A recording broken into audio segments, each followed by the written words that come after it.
Good afternoon. We want to welcome you to the NAACP's Your Voice, Your Vote. Your voice, your vote.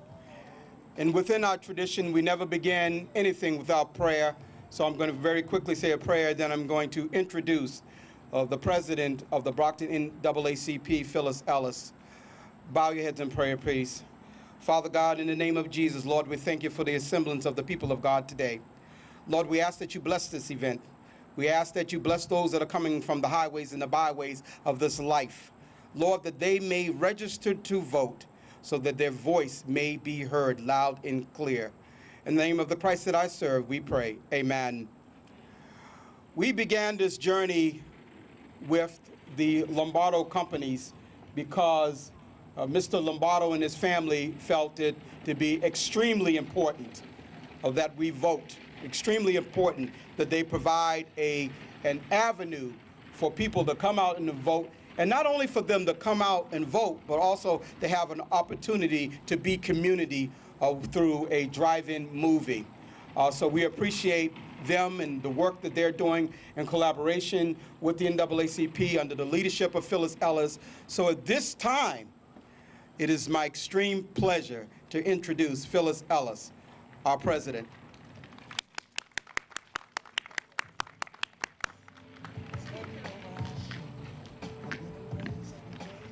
Thank you, Tony. I will keep my mask on. I also would like to thank Dave Lombardo for letting us host this event here today. He has been exceptional in planning this event. Also to Burns and Levinson and the Lawyers for Civil Rights. Oh, yes. Why is voting important? Participation in elections is one of the key freedoms of American life. No matter what you believe or whom you support, it is important to exercise your rights. Some of the reasons why you should vote: elections have consequences. Not voting is giving up your voice. Voting is an opportunity for change, and the community depends on you. Voting is your civic duty. Too many people take it for granted. Brockton has a population of almost 100,000 people, but in 2019, we only had 57,000 registered voters. And out of those registered voters, we had low voter turnout. If you are a registered voter, you need to exercise your right and go to the polls. It's unacceptable that people are registered to vote and they do not vote. On a personal note, I'm gonna get emotional here. I find it unacceptable for people who can vote and don't. As a black woman, I know the sacrifices that were made in order for people like me to vote. They marched in Selma, Alabama for our constitutional right. These people were marching for me. So when I see people not voting, it's like a slap in the face. Ooh. People need to vote. I heard young people do not want to vote in this election because they don't think, it's good for them. All right? They need to look at us, the elderly people, read their history, get involved, see what the politicians are about. It has to be one thing that one politician say that they like, all right?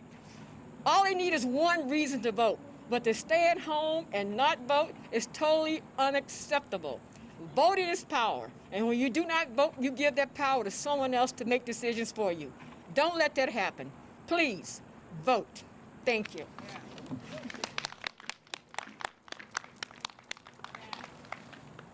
I think my president may have walked away with my phone, but thank you very much. So we have tremendous speakers here tonight. I'm going to introduce them as they come up. So I first want to tell you about a young, powerful speaker, a young woman that is the chair of our WIN committee, Courtney Henderson. Now, Courtney and I began a journey, actually a professional journey, when I ran for mayor of Brockton, and she yelled at me a whole lot. Keeping me straight. So I'm going to tell you, she is not only capable, but she's the future of America. And so we don't limit you to the Commonwealth, and we don't limit you to office. She's our future, and we appreciate the fact that she's going to come up and give us some very good words and instruction on why voting is so important. Ladies and gentlemen, Courtney Henderson. Thank you, Tony. You're very welcome. Okay. The battles fought and the paths walked for our right to vote has not been a pretty one. History has showed us that we were looked at as second-class citizens, that we were inferior and incompetent. The thought of African American being educated was distasteful, and the idea of African Americans having the right to vote was completely blasphemous. Jim Crow laws were put in place to keep African Americans from voting, and these very same laws that were enforced, like guessing how many jelly beans were in a jar, and a literacy test, which, remind you, we were not allowed to learn or read, were the very same laws that white Americans would not be able to pass. When Jim Crow laws were no longer effective, they resulted in violence. Fast forwarding to the 1960s, we are reminded that we were still fighting for our rights. There were marches, sit-ins, boycotts, protests, and everything else in between that were used to get us to the 1965 Voting Rights Act. History is repeating itself. We see gerrymandering, redistricting, voter ID laws, mass incarceration, which are disproportionately to our population. The several closing of polling locations in rural South. These are threats to our right to vote. I have learned early on that when someone tries to stop you from accomplishing something, those are the very same things that you should be striving and targeting for. This is why I encourage you to vote and be an informed citizen. It is not enough just to show up to the polls, but take the time to learn about every candidate that is on the ballot, every policy, because these very policies are the ones that affect your family directly. It is not just the presidential elections that you should be voting in, it's the local ones, because these are the ones that are more effective.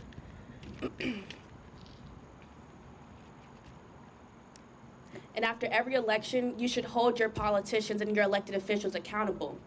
You have voted them in, and you must let them know that you can vote them out. Why don't we give Courtney Henderson another hand clap? Give her a hand clap.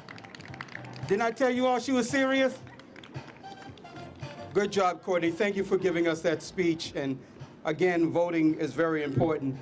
Although I don't know her personally, I've heard a lot about Attorney Sophia Hall of the Lawyers for Civil Rights in Boston, a committee that has never ceased to look out for the civil rights of all Americans, and specifically Black Americans. The work that Sophia has done with respect to immigration law is second to none in the country. So when she gets up here, you give her a round of applause because she represents what America is today. Ladies and gentlemen, Attorney Sophia Hall.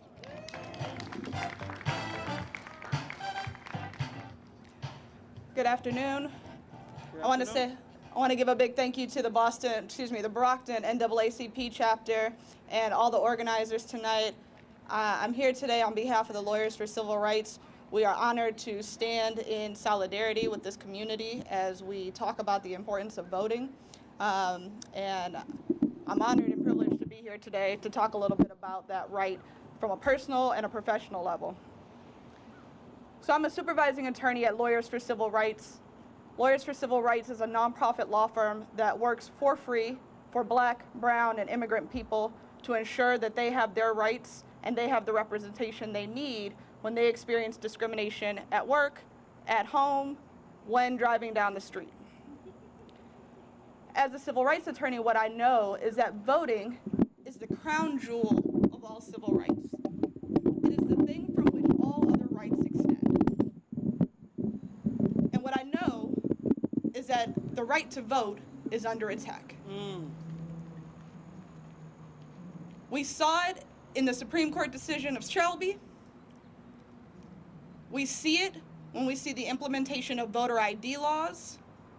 We see it when we see the implementation of purges. And if for one moment you think that Massachusetts is immune, I'm here to tell you that you're wrong. At Lawyers for Civil Rights, we engage in litigation and advocacy right here in your own backyard to protect the right to vote for people that look like you and I.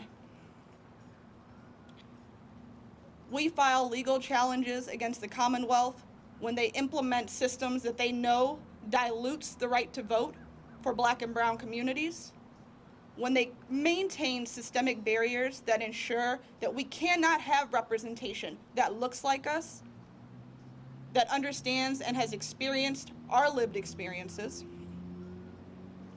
We advocate at the State House when we recognize that we live in a state that has failed to modernize its laws past any other for many years. COVID has been a blessing and a curse. It's given the Commonwealth an opportunity to be better and to do better.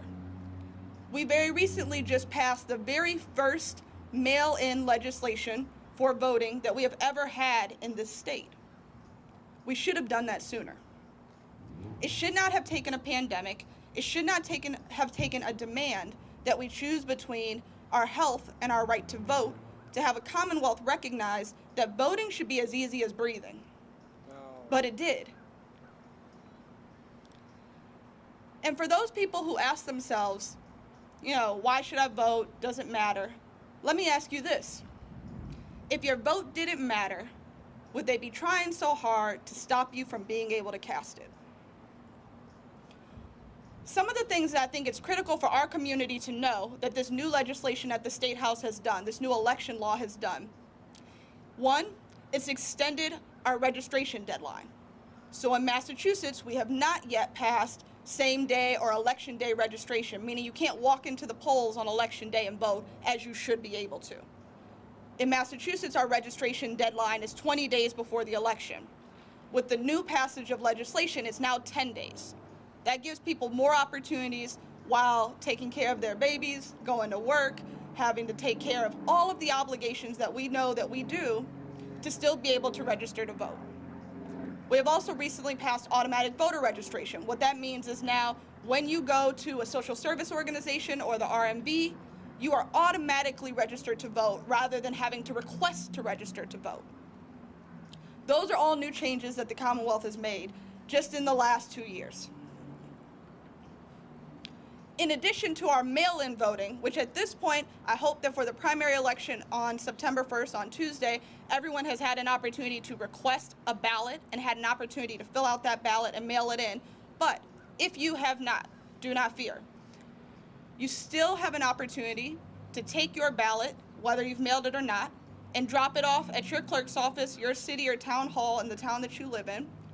You can also look for a drop box that the city has set up to be able to enter your right to vote through the mail-in process. Those drop boxes can all be found on the state election website.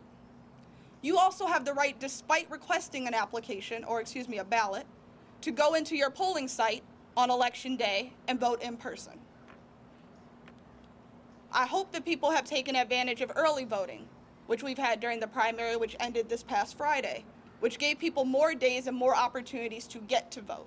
We will also see that again in November. One thing I do, however, want to be very clear about is that there is still a barrier to vote right here in the Commonwealth. Despite all of these changes, one of the things that we need to be on the lookout for as a community is we need to ensure that our voting places are where we expect them to be. Social science research shows that people of color are more likely to engage in in-person voting rather than mail-in voting, even when the opportunity exists.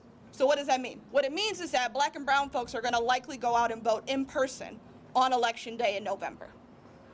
We need to make sure that our polling centers are not arbitrarily closed or diminished because we have a state that does not recognize our lived experience. We cannot allow them to remove voting centers, polling centers, from our communities, from our backyards where we plan to go and vote.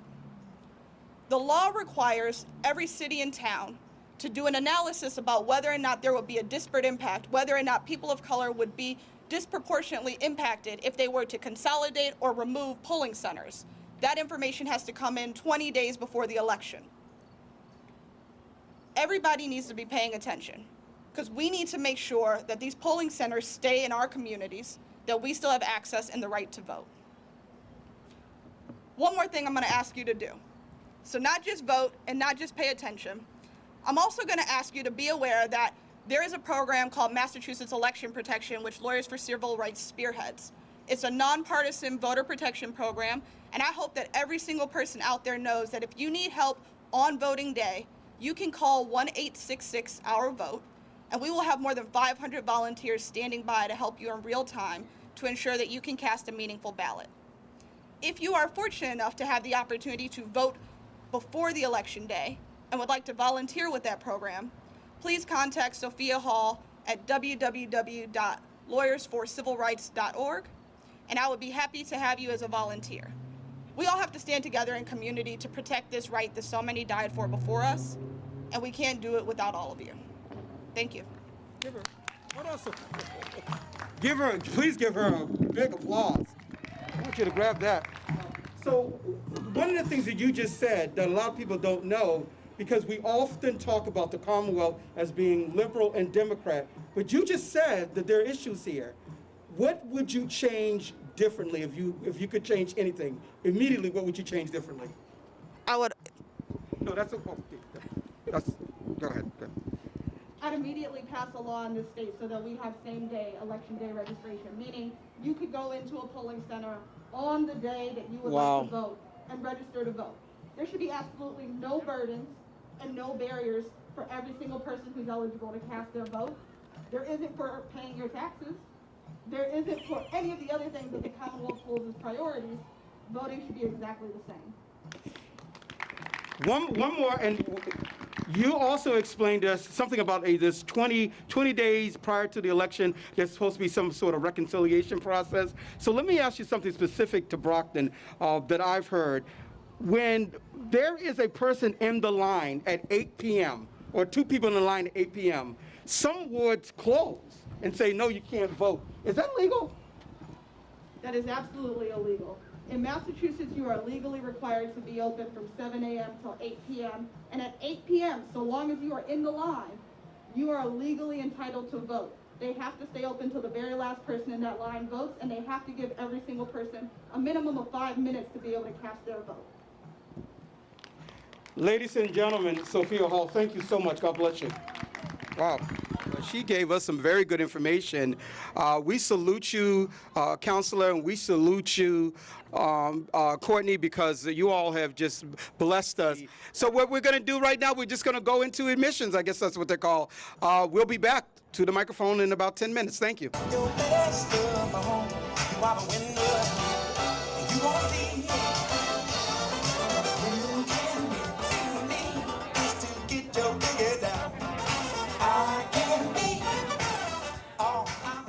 We have Brockton City Council at large, Moses Rodriguez. Moses, welcome. Listen, what brings you here today besides the fact that you are running for state senate? That's not the reason why I'm here. Got him. That's not the reason why I'm here. Tell us why you're here. I am here because this is a worthy cause. No matter what happens on Tuesday, we need to do what we can to get minorities involved in this system of government that governs this country. We cannot sit here and demand changes, demand equality, demand treatment when we're not willing to put up what we need to do to make sure that our people are represented at the highest levels in this country, represented in ways that we have never been represented before, because our needs continue to get worse and worse and worse. And we as people, especially people of color in this country, we got to do something in terms of demanding our rights, demand our equality. We cannot continue to struggle the way we've always struggled in terms of getting anything done for us. It seems like everything has to be a battle. We have to fight for every single thing. And in 2020, I think that we actually had passed that period. Yep. But it seems you would have thought. Would have thought. Yeah. But it seems that we haven't gotten there yet, and it continues to be a struggle. One of my greatest times was 2 years ago when I was in Atlanta, and I actually met John Lewis in Atlanta. And I spent probably a good 15, 20 minutes talking to the guy, and he sat there telling me all the stories of the struggles that they went through. And when you look at some of the things that we complain about, we make such a big deal because somebody said this, and this, and this to us. Where these young people, middle-aged people, older Americans at the time were going through the struggles that they were going through. You know, you can't eat in the same counters as others. You can't use the same bathrooms as others. You know, those are the things that, you know, it gives you pause in the sense, Right, you know. right. So I actually have a couple pictures that I took with the guy down there that somebody sent me, and it was a wonderful experience, and it shows you how, you know, how unimportant some of us are in this whole struggle, you know. So that's why we must continue to do this for the good of this country. So Moses, I've crisscrossed the Commonwealth, and one of the main concerns that I've heard from young adults is that they have no intention of voting. Part of what the NAACP is doing here today is to make sure that people are registered. But if young adults are pushing back on the system saying that they're not going to vote, what is your answer to that? Listen, please don't do that. Please don't do that. Too many of us died for this right. You know, too many of us struggled to make sure that we put an X or fill out the little bubble in on those ballots, in the sense. Please do not do that. I mean, you don't have to vote for me if you don't want to vote for me, but vote. Just show up, take out a blank ballot, put it in, but show up and basically cast your vote. You cannot be happy with what's going on in Washington nowadays. If you're a person of color, if you're someone of color in this country, you cannot begin to be happy with what goes on in Washington. You know, we're not treated as human beings. We see every day what happens when one of us are pulled over by the police, shot by the police in some instances, and it doesn't really matter if we are armed, unarmed, whatever the situation is. Now we're getting shot in the back several times. 7 times, right. Several times, Right, just right. because of who we are. Right. And then somebody that actually shoots someone Right. with an AR-15 can march up and down the street and actually be rewarded. and be rewarded. Hey, Right. here's a bottle of water and stuff. So that's one of the things that we're going through. You know, we've got politicians that actually have benefited from their, you know, just for the fact that they happen to be of a different color. Right. You know, they get away with murder. Nothing is held against them in the sense they can do whatever they want. They're treated with all the dignity and respect that they get, not necessarily that they deserve, but only because they come from a privileged color that the rest of us don't have. We have Pedro De Jesus. Let me tell you something a little about this guy. Is an aggressive guy when it comes to making sure numbers are done. And what numbers is we're talking about? That your family is counted in the United States Census. I'm going to interview you, Pedro. Pedro, welcome to the NAACP function. But you are a member, and you are actually a frequent flyer to most of our meetings. So we love you, and we appreciate you. And he did renew, by the way. So make sure you guys renew. Pedro, why is the census important? So it's important for the city of Brockton. So we get all the money and funding that we get from the federal government based on the population. So with city of Brockton, they have more than 100,000 population that we know that we have. Not only we get money, we got the fair representation in the state and the fair representation in Congress. When you talk about the funding, people are saying that the state's giving us enough. The taxpayers are doing enough. Why, again, it's so important that the federal numbers, that the federal census gets completed by each and every family? And what do you say to our immigrants who say it's not safe to fill out the forms? Now, for example, let's say to fill the form, that's the reason we are here. We got one of the questionnaires, etc. People, we don't ask people for any identification. We don't have for social. Wait a minute, Pedro, you said no identification? No. Okay. No identification. We don't have for social security. We don't have for nothing that can identify the people. Only what we need is the number of people that live in that particular house, the day of birth, and that's it. Important because all these federal program, all these local programs affect the city. And the more residents that we have in the city of Brockton, the more money that we get in federal funding, for example, for the school department, for firefighter, for hospital, for the infrastructure of the city. So, but today what you've done is you brought the census to us. Tell us a little bit about the staff that you've brought here and what is the goal? Well, the goal that we are here, we got two my assistant here in the city of Brockton, that we are on the spot. We are on the spot checking people the census. So it's only take 10, 15 minutes to complete the census, and they got the tablet, and they can complete the census right now. They don't have to wait for the numerator to go over his house. Wow. What Pedro has done is he's brought his staff down here to make sure that the census is completed on the spot. They've gotten iPads and they're all hooked up to maximize the technology. No excuse for the census not being completed. Pedro, we're a little concerned though. We understand that the President of the United States has backed out of the date. Tell us, what is the new date for the completion of the census? So the new date is September 30th. So that's the reason we got the people, the questionnaire assistance center through the city and different cities of the Commonwealth of Massachusetts that people get now. And a lot of people, city of Boston, Chelsea, Revere, Fall River, New Bedford, they open the questionnaire assistance center. People feel more comfortable to go into these organizations. So what Pedro is explaining, and I think that maybe some of the work that's going to be done in the city of Brockton, the centers are actually opening up so people will be able to come in and use laptops, iPads, desktops in order to complete the census. Always mindful of the fact that we're still in a pandemic, COVID-19, but we love the fact that the census, with respect to the Brockton area, has brought it to us here at the NAACP. Pedro, we want to salute you for the great work that you're doing. I know you can't comment on the change of the date, but we appreciate you. Work well done. Ladies and gentlemen, again, thank you for tuning in to the work that we're doing. We want to thank you for joining the NAACP, Your Voice, Your Vote. Tell us, why is voting so important? Oh, you can take it. Yeah. Thank you. I'll just, yeah. We're trying to, social distance. Thank you so much for having me here today. Just last week we were celebrating women's 100 years. Women's suffrage. Exactly, yep. Women's suffrage. And to know that I'm here today, that I just didn't get the opportunity to really vote, but also to become an elected official, it's really major. And when they say that women were given their right to vote, I think that's wrong, because we fought for our right to vote. We fought for it, yeah. So if we fought for something this hard, and women literally gave their life so people could be here today to vote.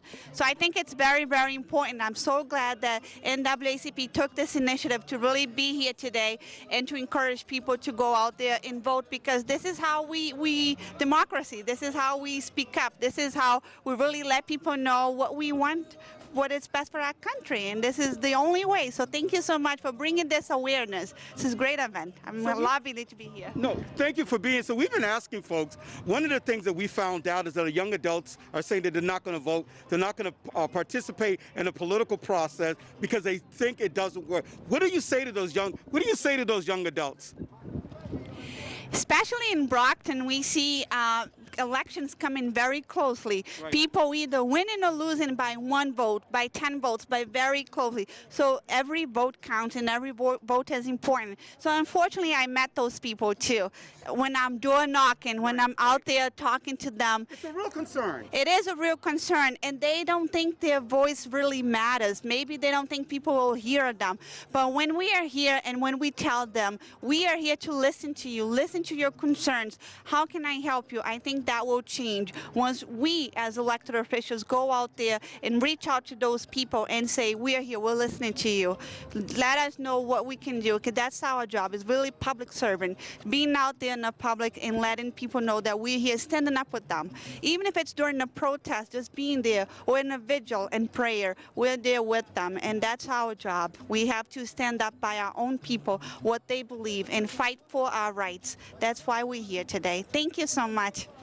So you heard Councilor Mendez says that basically we're here for the people. We're here to fight for what they want. Councilor Rita Mendez, City of Brockton, Councilor at Large, we thank you for joining us here at the NAACP. Ladies and gentlemen, we have Phyllis Ellis, the president of the Brockton NAACP. Phyllis has been a tremendous leader, a tremendous civil rights leader in this city.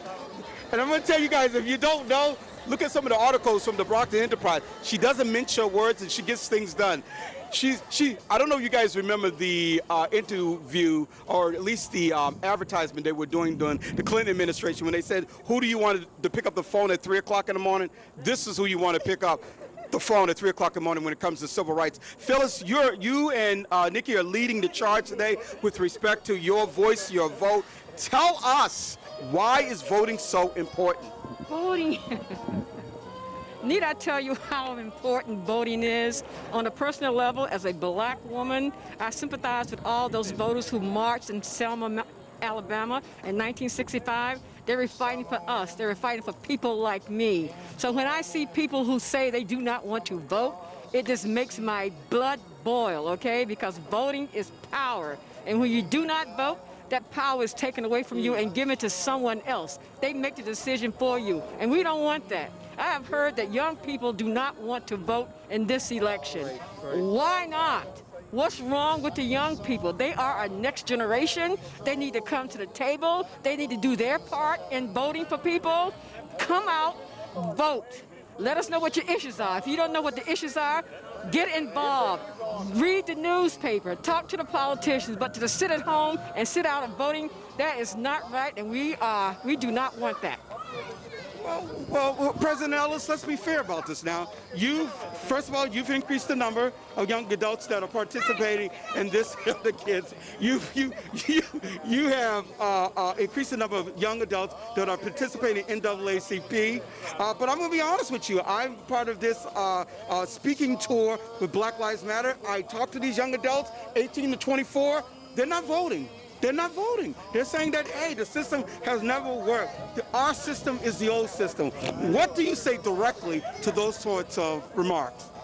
When I hear someone say the system is not working, look at us. We are the proof that it is working. If it was not for people like us in our age bracket, they wouldn't even be here to have the right to vote. So when they talk about they don't want to vote, I mean, that is total nonsense. They need to talk to the elderly people. They need to go back in time. They need to research what voting is all about and see why we are standing here today. Young people, please register, vote. We need you. Your vote matters. Ladies and gentlemen, you've heard it from Phyllis Ellis. Your votes matters. She's saying that there's a lot of oral history around some of our more mature adults here in the city of Brockton. yeah. I didn't say elder. We said the mature adults, and so we get it. But she's answered the questions, and she's leading us forward with respect to making sure that we all participate in the vote. Thank you again for joining us on this segment of the NAACP. Ladies and gentlemen, we have Mayor Bob Sullivan from the city of Brockton that has joined us here. Your voice, your vote, NAACP program that we're running here in Lombardo. I'm just kind of, as you can hear my mask, I might pull it down a little bit. But Mayor, thank you. So Mayor Sullivan joins us at all of our events, is very helpful in getting out, make sure that voters are getting out to vote. But not only that, Mayor, you've been kicking off a pretty huge campaign around the census. But let's talk a little bit about voting. Tell them why it's so important. Well, first of all, I want to thank the bishop. He's an elected official himself. He's the Brockton representative. There's two representatives serving Southeastern Regional Vocational Technical High School. And I want to thank you, Bishop, for everything you do for the boys and girls of Southeastern. It's extremely important. Every vote counts. Every vote matters. That's what it's all about. The census is extremely important due to the fact that the funding formula for the city of Brockton is based upon an accurate representation of how many people actually live in the city. We all know it's over 100,000, absolutely. But on the books right now, it's 95,000. So we're not getting the fair share of money from the federal government that we really are entitled to. So we need to, everybody that lives in the city of Brockton needs to just take a moment and either do it online, you can call in, or do the old-fashioned way mail. It's been extended until October. And your vote matters. And I just want to say right now on behalf of everybody in the city of Brockton. I want to thank President Phyllis Ellis. I want to thank Bishop Tony Branch and the chapter, Brockton chapter of the NAACP. They're out there working diligently right now, not just for social justice, long overdue, but to make sure that people vote. Vote, vote, vote. Because if you don't vote, you don't really have a say in who's going to be serving you on the local level, on the state level, on the national level, on the county level. So again, my grandmother came to Brockton from Ireland, and the three most important things she would always say is she would pray daily, she loved her family, and she would always vote. So I'm humbly asking you, please vote, because your vote's going to make a difference, not for us, but for the future generation, the boys and girls that live in the city of Brockton. So I want to thank you, Bishop, for what you do, your public service. I want to thank President Ellis for everything she does, and I just want to thank you in considering voting. And also, if you haven't done the census, please do. It's going to matter. Thank you. So let me, Mayor, before you go, and I know today's the mayor's anniversary, so we got to get him out of here. But before you go, so listen, you know that clearly you're in charge, you're providing leadership. Huge protests in Brockton with respect to racial equality, police practices. I spoke to a lot of folks across this Commonwealth, especially a lot of young adults. They're saying they're not voting. What do you say to them? I would think that your vote right now is the most important vote. Most important vote. Now, I'm a Democrat, but if you're a Republican, unenrolled, independent, whatever, go to the polls. But this is going to be a historic vote. Historic. 100 years ago, right? 100 years ago was the women's suffrage movement. And you know this, Bishop. When we got the 19th Amendment on the books, that spoke volumes. Right now, we can elect a woman of color to be Vice President of the United States of America, Senator Kamala Harris. But what I'm trying to say right now is we need change. And the only way that we are going to have change, we, and the key word is we, together, is to make sure that we elect the right people in office that are going to serve us. That's it. They represent us. They're public servants. It's my honor and privilege to be the mayor of the city of Brockton. I know Bishop really also has an honor and privilege to serve Southeastern Regional. But together, and the key word is together, we're going to create a really wonderful future. But if you don't go to the polls and cast your vote, you're not doing your job. So I'm humbly asking you, please vote, young and old, white and black, gay and straight. Please, please, please vote, because it's going to make a difference. Ladies and gentlemen, Mayor Robert Sullivan of the city of Brockton. I believe the tag today is you're not doing your job if you don't vote. Thank you for joining us here at the NAACP. Your voice, your vote. I look okay? You look great, Mr. Lombardo. We could not do this work without the Lombardo family. Their community philanthropy with respect to South of Boston cannot be matched. So we appreciate Dave Lombardo. I'm just going to ask you to give a few words on why your family is supporting this, and most importantly, what do you think about getting these young people out to vote? Thank you so much, Bishop. Well, it's easy to support the community. It's something my family's been doing for 92 years. Amen. And so when George Floyd was murdered, we knew that as a company we needed to stand on the right side of history. We needed to reach out to the community that's suffering and support and lend a hand. So I called my good friend Phyllis, who's near and dear to my heart, and I said, we are here for you. We do not have all the answers. We do not have all the questions, but we're going to answer them. We're going to ask them when we know them. So lean on us, use us in any capacity. We are here to support. We are here to give back. We're here to help make a difference and make some change. And that's where we started. And that's what brought us here today. And we created an amazing event utilizing what this pandemic has done to our business, which is devastated. And we pivoted to a drive-in movie theater, and we thought, what a better way to get people out to vote than to bring them here in an outdoor, safe, and responsible environment to be able to vote and then watch such an important movie in our history as something like Selma. It's such a moment in our history. Young people, old people, everybody needs to get out and vote and make a difference and make a change, especially this year. It's so important for all of our young voices to be heard, and it's important for us to really make an impact and make a change in the way that our world is moving. And so we extend our parking lot, we extend our building, we extend our families' philanthropy and support to try to make some difference in the world. And hopefully today works out. So if you're not here now, I don't know if this is live, but get here, register to vote, get out to the polls, support the community. Let's make a difference, everybody. And thank you, guys. Thank you, sir. Thank you. So often in our community, we talk about supporting businesses that are supporting our community. And often enough, we constantly try to connect it or make sure that it's a minority business, make sure, which is true. We want to enrich ourselves. We want to make sure social justice is presented from our business models. But let me tell you something, the Lombardo family has supported our community, and that's something that we will not forget. So clearly this is a venue that has done some great work. During my years of sin, I know the apostles over there, during my years of sin, I hanged out some called Vince's Nightclub, and so our community is actually very familiar with your family and your business model and the great work that you're doing. So God bless you for that.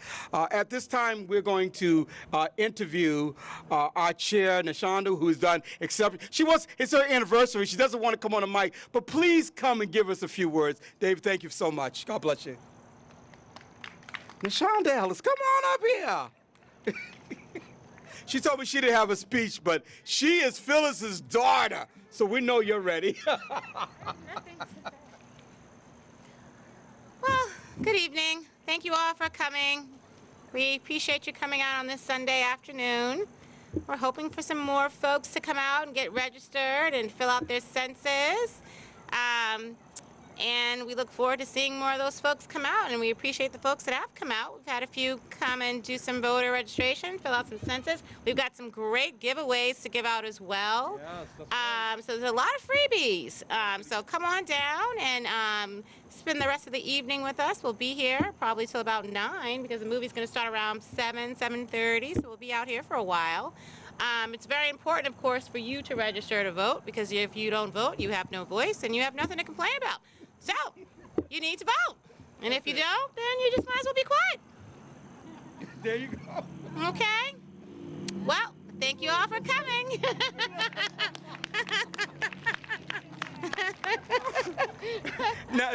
Now you all can understand why she's the chair of this event. Thank you, thank you, thank you. So Nikki has done some great work. Her Zoom calls, her notes, the minutes have been exceptional. So we appreciate the leadership that you've provided to us. And she's, you know, Nikki actually has kept us well organized. So we appreciate that. At this time, we're going to just have our president closes out, at least close out the electronic portion of this because we have our BCA staff person who has done great work. Can we give BCA a hand clap? Can we give Miles a hand clap? Yes! Phyllis Ellis. Thank you, Tony. You're welcome. You're an awesome MC, as always. Again, I would like to thank Lombardo's because without his help, this could not have been possible. Amen, amen. And for our wonderful committee chaired by Nashonda Ellis, she was great, well organized. Very well. To our great speakers, man, we learned a lot today. So people, To the volunteers. the volunteers, we had volunteers come out to help with this event. This is actually in the era of COVID. This was a perfect event. You know, if you're worried about social distancing, this is in a parking lot. You could drive up and not even leave your car. You know, you can come out and hear the speakers. They were great speakers without even leaving your car. You had snacks, had great people here. So voting is important. This event was great. I wish more people had come out. If you didn't come out, you missed a great event. A great, great voting, registration, census event. But I want to thank everyone for coming out. I really appreciate your support. And that is that. Tony. Thank you. Ladies and gentlemen, that's going to conclude our program. And whatever you do moving forward, in the words of John Lewis, get in some good trouble. God bless you. Good night. Thank you.